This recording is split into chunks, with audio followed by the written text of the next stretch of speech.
नमस्ते विद्यार्थियों, कैसे हैं आप। हम कृष्ण भक्ति काव्यधारा के प्रमुख समादृत कवि नंददास जी के भंवर गीत की व्याख्या कर रहे हैं और इस क्रम में हम 50 छंदों की व्याख्या कर चुके हैं। 51वें छंद की व्याख्या हम आज शुरू करते हैं। देखिए आप इसे। को कहे, को एक मिनट, इसको फ़ोन में आगे ना है। चलिए। को कहे रे मधुप कहा मोहन गुण गावे, हृदय कपट सो परम प्रेम नाहिन छवि पावे, जानती हो सब भांति के सरबस लयो चुराई, यह बौरी ब्रजवासिनी को जो तुम्हें पतियाई, लहे हम जानी के। मैंने आपसे कहा कि इस भंवर गीत को हम 3 विषय वस्तु की दृष्टि से 3 भागों में बांट सकते हैं। पहला भाग है जिसमें गोपियाँ उद्धव से शास्त्रार्थ करती हैं, तर्क वितर्क करती हैं। दूसरा अंश है जिसमें वे विरह से व्याकुल होकर श्री कृष्ण के या विष्णु के विभिन्न अवतारों के बारे में तंज कसती हुई उन्हें स्त्री विरोधी बताती हैं, प्रेम विरोधी बताती हैं। और तीसरा अंश है जिसमें एक भंवरा वहाँ आ जाता है, अली आ जाता है, भ्रमर आ जाता है और गोपिकाएं फिर उस अली को संबोधित करके जो उनके मन में उद्धव और श्री कृष्ण जी के प्रति जो खार है उसको व्यक्त करती हैं। वो जो उनके पीड़ा है उसको वे व्यक्त करती हैं। चूँकि अतिथि हैं उद्धव और कृष्ण से भी उनका प्रीति भाव है, इसलिए प्रत्यक्षतः तो नहीं कह सकती। लेकिन मैंने आपसे कहा था कि भ्रमर शब्द का ही क्या मतलब है कि भटकने वाला, भ्रमण करने वाला, है ना, इधर उधर घूमने वाला, है ना, गुंजार करने वाला। तो वे समानता देखती हैं कि तीनों सांवले हैं, भ्रमर, श्री कृष्ण और उद्धव। कृष्ण बांसुरी बजाते हैं, उद्धव योग की बांसुरी बजा रहे हैं और पीतांबरधारी हैं तो उस पर 2 पीले बिंदु भी हैं भ्रमर पर। और ये भी इधर उधर भटकने वाला, एक पुष्प से दूसरे पुष्प पर भटकने वाला है।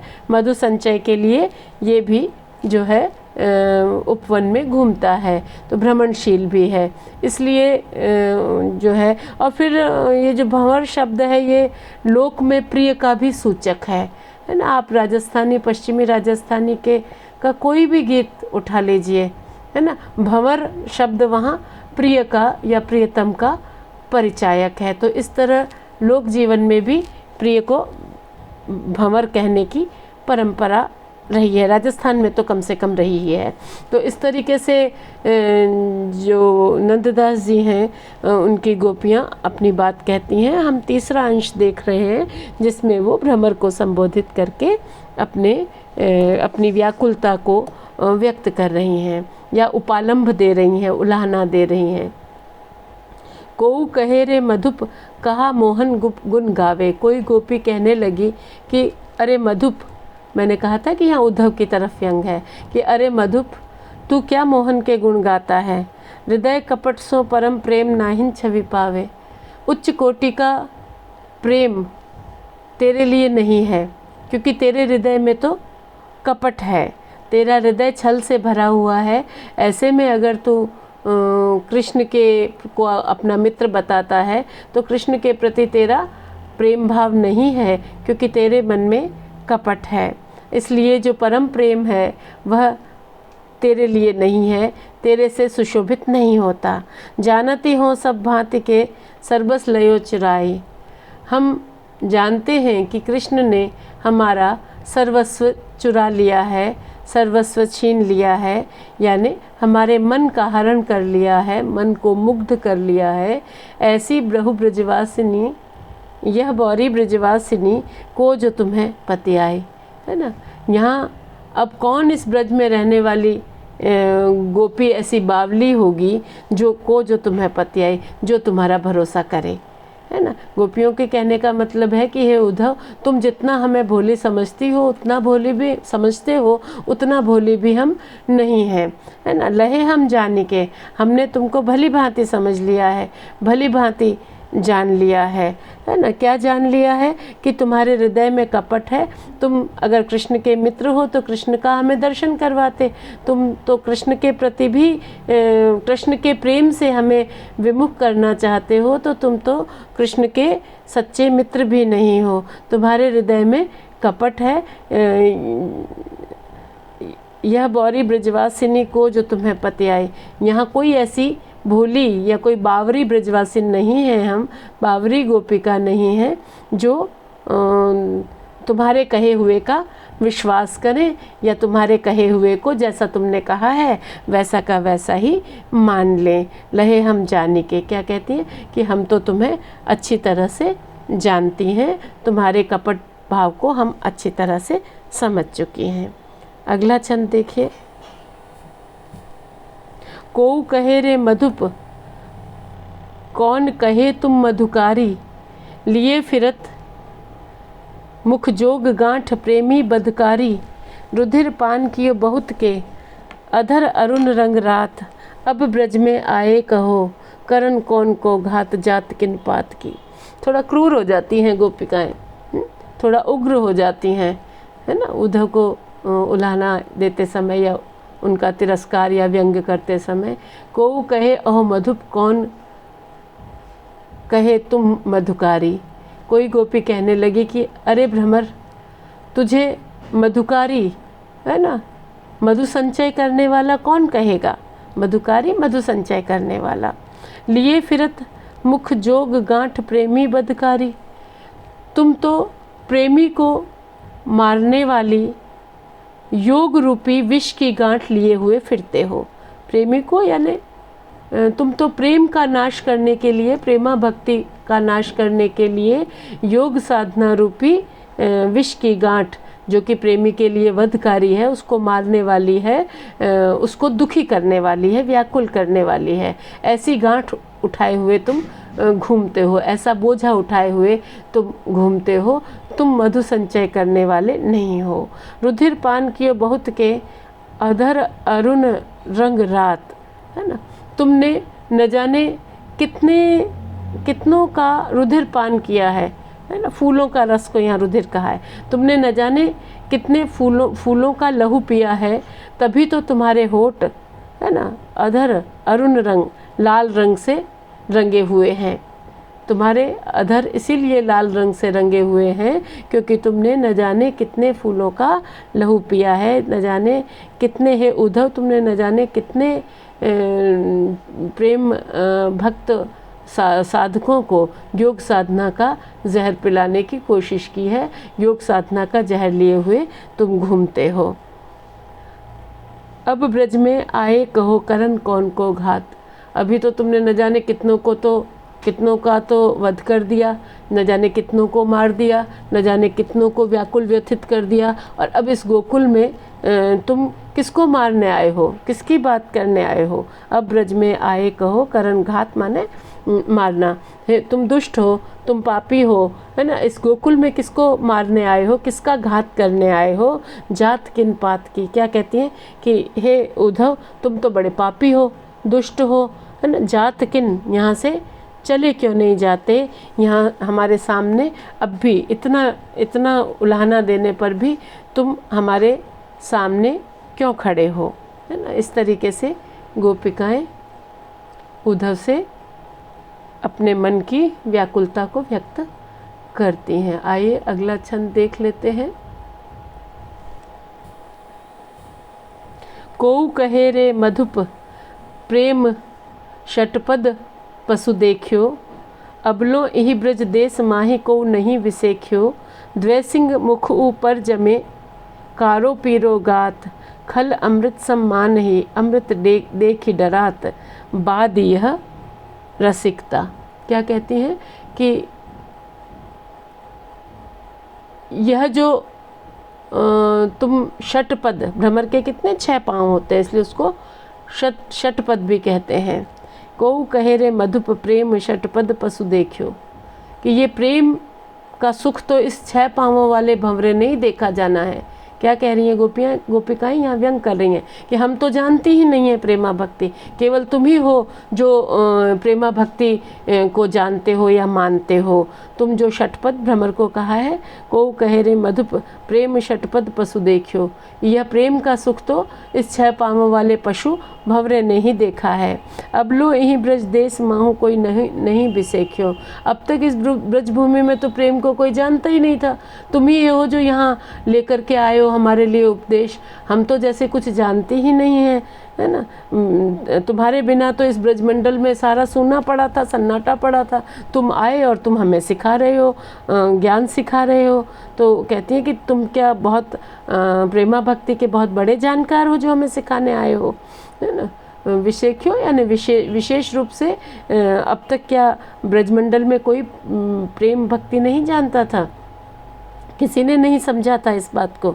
द्वेसिंग मुख ऊपर जमे कारो पीरो गात, फिर क्या कहती हैं कि 2 सींग इसके मुंह पर जमे हुए हैं, भ्रमर के मुंह पर, है ना। 2 श्रृंगिकाएँ होती हैं, उनको कहा है।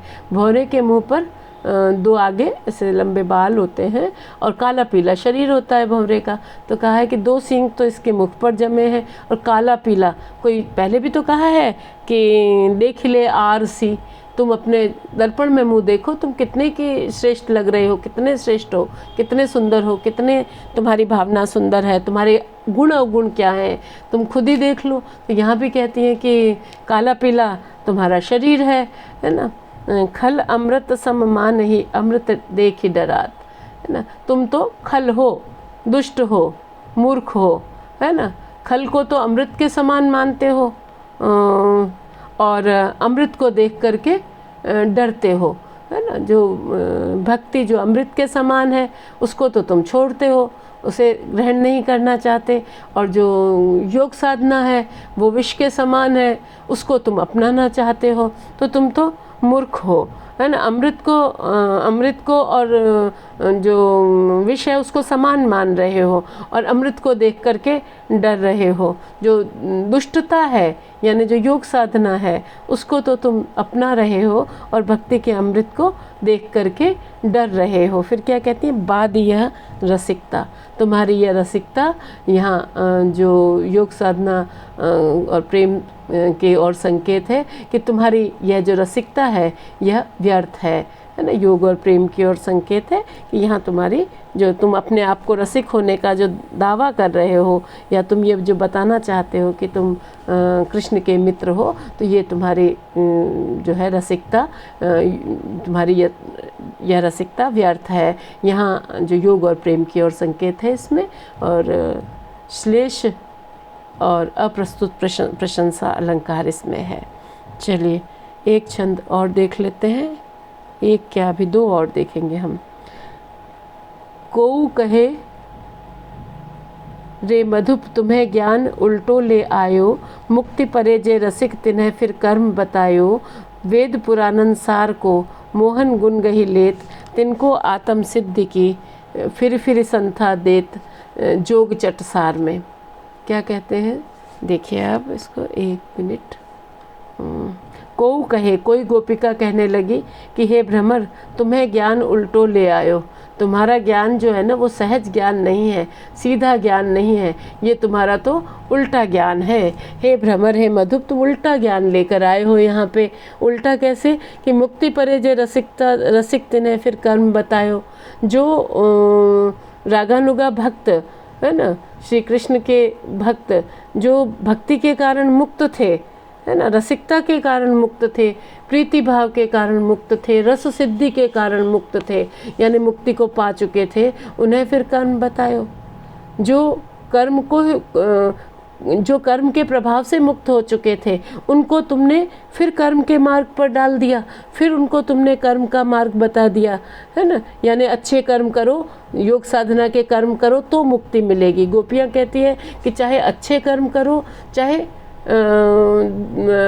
पाप कर्म करो चाहे पुण्य कर्म करो, दोनों ही बंधन है। अगर वो मन में कृष्ण को धारण करके अनासक्त भाव से नहीं किए गए हैं, अगर काम करने का अहंकार तुम्हारे भीतर है, अगर तुम कृष्ण को सब कुछ सर्वस्व समर्पण के माध्यम से निरअहंकारी नहीं हो चुके, तो फिर वो तुम्हें वो कर्म फल भोगने पड़ेंगे। तो गोपियाँ कहती हैं कि हम तो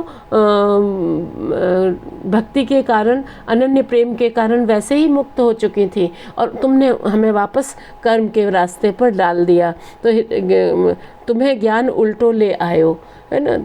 ये तो जो मधुप है, ये जो भ्रमर है, ये जो उद्धव है, ये तो यहाँ पर ब्रज में उल्टा ज्ञान लेकर के आया है, सही रास्ते नहीं चल रहा है, ये तो हमें उल्टा घुमा रहा है, हमें बल्कि कृष्ण से विमुख कर रहा है। वेद पुराणन सार जो मोहन गुण गही लेत, जो मोहन के गुणों को, श्री कृष्ण के गुणों को, कैसे कृष्ण के गुण, जो कि वेद और पुराणों और उपनिषदों का सार तत्व है ना। वेद पुराणन सार जो मोहन गुण गही लेत, जो कृष्ण के गुणों को, वे गुण जो कि वेद और उपनिषदों के पुराणों का सार तत्व है, उनको पा लेते हैं। उनकी भी आत्मा को शुद्ध करके आत्मिक साधना के माध्यम से सिद्धि की बात करके तुम बार बार योग की पाठशाला में उन्हें निर्गुण ज्ञान का पाठ पढ़ा रहे हो। रूपक अलंकार है जोग चटसार पाठशाला, है ना। तो ये योग की चटसाल तुमने खोल रखी है, योग की पाठशाला खोल रखी है, और इसमें पाठ पढ़ा रहे हो, संथा उपदेश सबक पाठ, और तुम बार बार आत्मिक सिद्धि की, यानी आत्मा को शुद्ध करके परमात्मा को पाने की जो योग साधना है, उसका ज्ञान उन गोपियों को बार बार दे रहे हो। गोपियाँ कहती है कि हमें बार बार ज्ञान दे रहे हो, जबकि वेद पुराण और उपनिषद और इन सब का जो सार है वो तो कृष्ण के गुण हैं, और कृष्ण को तो हम पहले ही भजती हैं, पहले ही कृष्ण के प्रति प्रीति भाव रखती हैं, अनन्य प्रेम रखती हैं, इसलिए भक्ति रखती हैं। इसलिए हमें इस योग की पाठशाला में जो आत्मसिद्धि, आत्मिक शुद्धता के माध्यम से योग साधना सिद्ध करने का निर्गुण का पाठ हमें बार बार योग की पाठशाला में मत पढ़ाओ, तुम तो हमें उल्टी पट्टी पढ़ा रहे हो। देखो यहाँ भी कहावत का, लोकोक्ति का प्रयोग हमें दिखाई देता है, ज्ञान उल्टो ले आयो, यानी तुम तो हमें उल्टी पट्टी पढ़ा रहे हो, है ना, उल्टा पाठ पढ़ा रहे हो। तुम्हारा यह कार्य जो है ये सकारात्मक नहीं है, तुम्हारा यह कार्य सही नहीं है। एक छंद और देख लेते हैं।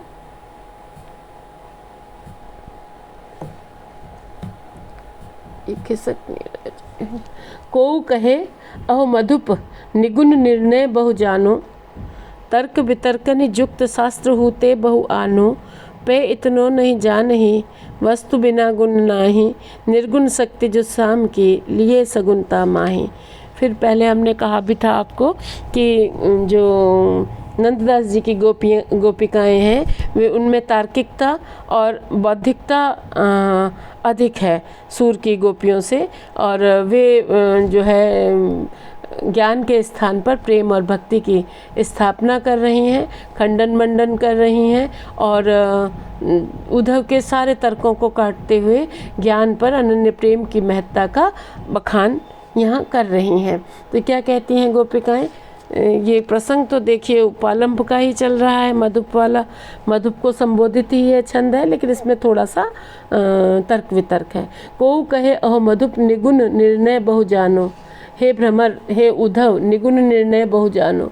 क्या तुम ही अकेले हो जो निर्गुण के बारे में निर्णय करोगे, या निर्गुण के बारे में जानकारी केवल तुम ही रखते हो? गोपियों का कहने का तात्पर्य है कि हम भी निर्गुण के बारे में जानती हैं, समझती हैं, सगुण के बारे में भी समझती हैं, निर्गुण के बारे में भी समझती हैं। तो निगुण निर्णय बहु जानो, को कहे अहो मधुप।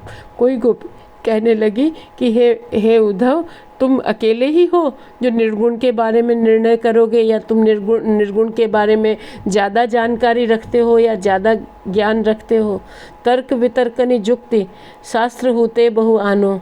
हाँ, ये बात है कि तुमने किताबें बहुत पढ़ी है ना, शास्त्र बहुत पढ़े हैं, इसलिए तुम तर्क वितर्क युक्तियाँ ये बहुत कर लेते हो, है ना। बहुत सारे तर्क तुम दे देते हो, बहुत सारी किताबों की पंक्तियाँ ले आते हो, बहुत सारा ज्ञान ले आते हो, है ना, युक्तियाँ ले आते हो, शास्त्रों से बात कर लेते हो। पे इतनो नहीं जान ही वस्तु बिना गुण नाही। लेकिन तुम इतना भी नहीं जानते क्या कि वस्तु के बिना, पदार्थ के बिना गुण नहीं होता है। निर्गुण शक्ति जो श्याम की लिए सगुण तामाई। बड़ी पते की बात कहती हैं गोपियाँ कि हम जानते हैं कि निर्गुण शक्ति जो श्याम की, निर्गुण श्री कृष्ण सगुण कृष्ण की ही शक्ति है ना। निर्गुण जो रूप है वह भी कृष्ण का ही रूप है, कृष्ण का ही शक्ति, कृष्ण की ही शक्ति है। लिए सगुण तामाही, लेकिन सगुण उसमें समाया हुआ है। तुम निर्गुण की बात करते हो तो सगुण तो प्रत्यक्ष है, सगुण तो सामने है, सगुण तो सामने दिखाई देता है। कृष्ण का सगुण स्वरूप है, उसी में निर्गुण छुपा हुआ है शक्ति के रूप में। जैसे हमें व्यक्ति दिखता है लेकिन उसकी ताकत नज़र नहीं आती, उसमें होती है। तो जो कृष्ण है वो सगुण साकार हैं, दिखाई दे रहे हैं। जो निर्गुण है वो उन्हीं में बसा हुआ है। निर्गुण उनकी ताकत है, उनकी शक्ति है, और वो सगुण में ही समाई हुई है। ज्योति जल बिंब में, कैसे क्या कहते हैं कि जैसे जल में सूर्य का प्रतिबिंब पड़ता है या रोशनी का प्रतिबिंब पड़ता है, तो रोशनी तो है तब जल में उसका प्रतिबिंब पड़ता है। अगर रोशनी नहीं होगी तो जल में उसका प्रतिबिंब कैसे पड़ेगा। तो गोपियाँ कहती है कि तुम निर्गुण की बात करते हो, निर्गुण होगा, निर्गुण है मान लिया, लेकिन सगुण है इसलिए निर्गुण है। ये नहीं कहती कि निर्गुण है इसलिए सगुण है, नहीं। उनके यहाँ या नंददास जी के यहाँ सगुण की ही महत्ता का निरूपण है। ज्योति जल बिंब में, जैसे नदी के पानी में, किसी भी पानी में रोशनी का प्रतिबिंब पड़ता है तो वो प्रतिबिंब है, लेकिन वास्तव में रोशनी है इसलिए वो प्रतिबिंब है। तो उनके गोपियों के हिसाब से जो रोशनी, जो सूर्य, जो ज्योति है वो सगुण है ना, और जो प्रतिबिंब है उसका वो निर्गुण है। इस तरह से गोपियाँ सगुण कृष्ण का महत्व मानती हैं और निर्गुण को मान्यता नहीं देती, निर्गुण को उस तरह से वैसा महत्व नहीं देती जैसा ये अपने उद्धव देते हैं, योग साधना के लिए प्रेरित करते हैं, वैसा वे महत्व नहीं देती। इस तरह से उदाहरणों के माध्यम से गोपिकाएं अपने मत की पुष्टि करती हैं, यानी प्रकारांतर से नंददास जी पुष्टि मार्गीय सिद्धांतों की पुष्टि कर रहे हैं या पुष्टि मार्गीय सिद्धांतों का निरूपण कर रहे हैं। क्योंकि मैंने आपसे कहा था कि वल्लभाचार्य ने एक अपना बनाया था धार्मिक संप्रदाय वल्लभ संप्रदाय, और वल्लभ संप्रदाय का जो दार्शनिक सिद्धांत था वो शुद्धाद्वैतवाद था, और शुद्धाद्वैतवाद को उन्होंने पुष्टि मार्ग के माध्यम से व्यक्त किया है ना। पुष्टि मार्ग और भक्ति, और इसके बारे में एक अलग थ्योरेटिकल लेक्चर बनाएंगे, उसमें आपको सारा टेबल बनाकर मैं समझा दूंगी। तो इस तरह से जो है गोपियाँ ईश्वर के अनुग्रह को, सगुण के अनुग्रह को, सगुण की कृपा को महत्वपूर्ण मानती है, लीलाओं को महत्वपूर्ण मानती है, प्रेमा भक्ति को अपनाती हैं। और मैंने बताया था कि गोपियाँ क्या है, गोपियाँ जीवात्मा का प्रतीक है। ये भारतीय रूपक है ना। जो साधक है वो अपने आप को गोपी रूप में या नारी रूप में महसूस करता है और परमात्मा को प्रिय रूप में महसूस करता है, स्वीकार करता है, और इस प्रकार वो एक आत्मिक तादात्म्य की कोशिश करता है, अनुराग की भावना के माध्यम से परम पद पाना चाहता है। और दूसरी तरफ जो हमारे सूफी कवि हैं उनके यहाँ रूपक उल्टा बनता है। उनके यहाँ जो साधक है वो जो जीवात्मा है वो पुरुष रूप है, और जो नायिका है ना वो परमात्मा स्वरूप है। जैसे आपने जायसी पढ़ा तो वहाँ पर आपने देखा कि पद्मावती जो है वो परम तत्व का प्रतीक है, और जो रत्नसेन साधक है वो जीवात्मा का। तो ये अलग अलग संस्कृतियों की अलग अलग परंपराओं से ऐसी मान्यता रहती है। मैं सोचती हूँ आज के लिए इस समय इतना काफ़ी है। आप सब ने मुझे सुना, आप सबका बहुत बहुत धन्यवाद।